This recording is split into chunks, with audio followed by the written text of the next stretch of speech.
সম্মানিত ভিউয়ার্স, আসসালামু আলাইকুম ওয়া রাহমাতুল্লাহি ওয়া বারাকাতুহু। আশা করি সবাই আল্লাহর অশেষ রহমতে ভালো আছেন, সুস্থ আছেন। এই চ্যানেলে আর একটি নতুন গুরুত্বপূর্ণ ভিডিওতে আপনাদের সবাইকে স্বাগতম। আজকে আলোচনা করব এনটিআরসি এর নতুন সদস্য শাহাদত হোসেন। বিস্তারিত থাকছে ভিডিওতে।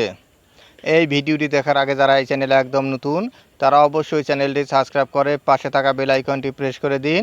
আর যারা ইতিমধ্যে সাবস্ক্রাইব করেছেন তাদেরকে জানাই অসংখ্য ধন্যবাদ। এনটিআরসি এর নতুন সদস্য শাহাদত হোসেন।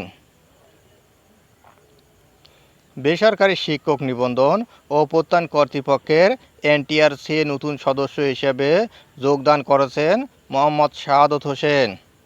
এর আগে তিনি বস্ত্র অধিদপ্তরের পরিচালক হিসাবে কর্মরত ছিলেন। বৃহস্পতিবার ৩ অক্টোবর তিনি যোগদান করেন। ৩০ সেপ্টেম্বর তাকে এনটিআরসি এর সদস্য নিয়োগ দেয় জনপ্রশাসন মন্ত্রণালয়। ধন্যবাদ জানিয়ে বিদায় নেওয়ার আগে আবার অনুরোধ জানাই, যদি ভিডিওটি ভালো লাগে এবং সর্বশেষ শিক্ষামূলক আপডেট ভিডিও পেতে চান তাহলে অবশ্যই চ্যানেলটি সাবস্ক্রাইব করুন। ধন্যবাদ সবাইকে।